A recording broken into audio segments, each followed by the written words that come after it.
Welcome. This is the wisdom of the Avadhut Gita. Ramana Maharshi was widely regarded to exemplify its teachings. Listen, reflect, and deeply meditate. Know yourself. This is Richard Clarke. Today I'll read from and comment on Chapter 3 of the Avadhut Gita, verses 15 and 16. The self is free from worldly roles.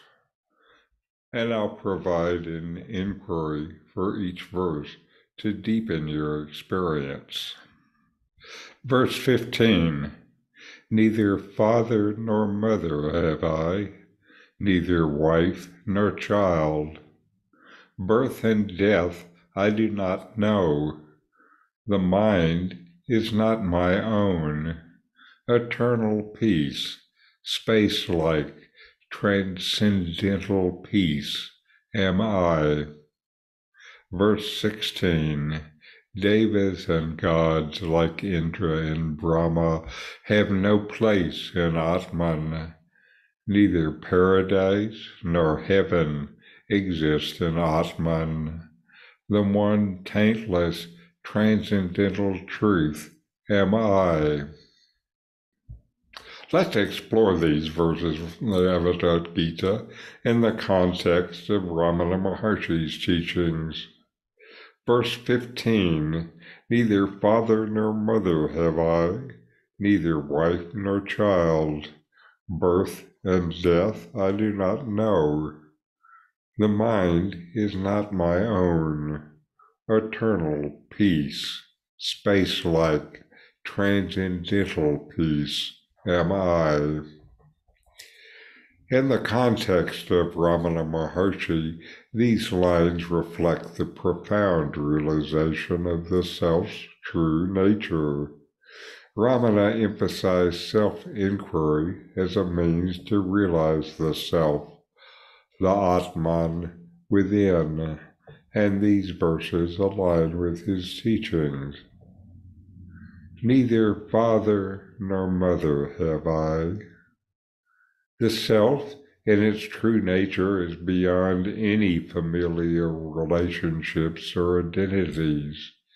It points to the idea that our true self is not bound by worldly connections. Neither wife nor child. This line underscores the notion that the self is not defined by marital or parental roles. The self is beyond these roles and attachments.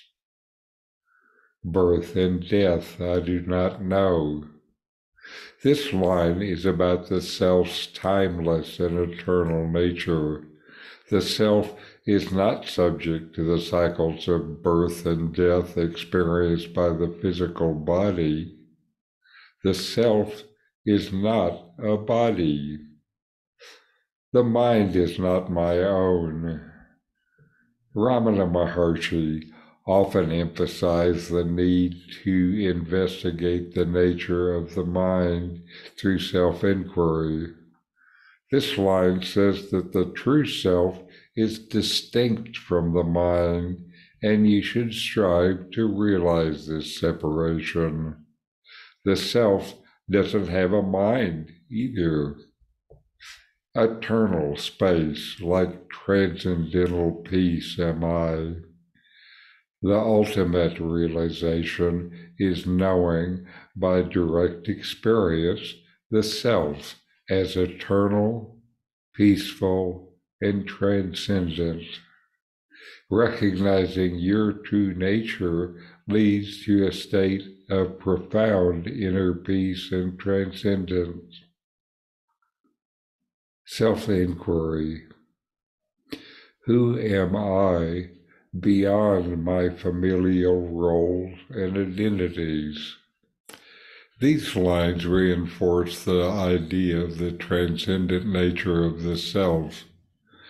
Devas and gods like Indra and Brahma Even the highest celestial beings and deities are not inherent in the true self, Atman.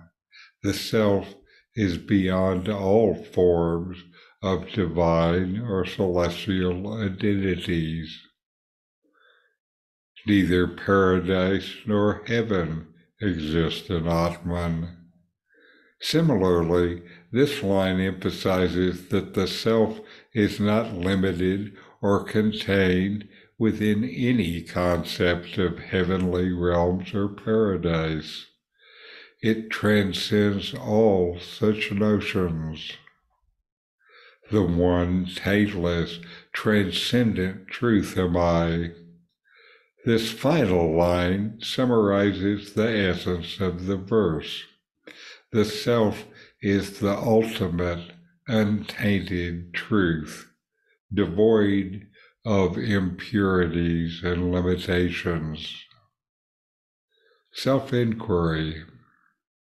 How can I realize the untainted, transcendental truth within me?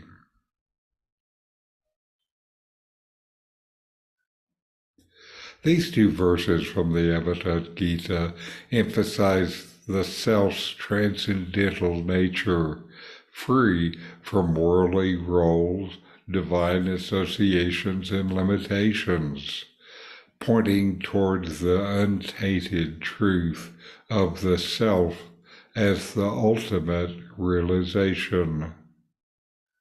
They invite us to go beyond worldly identifications, familial roles, and even celestial concepts to discover the untainted truth that is our essential nature. So inquire, know yourself, and be always free and at peace. Thanks for watching. If you enjoyed this Ramana Maharshi video, subscribe, like, and send me a comment.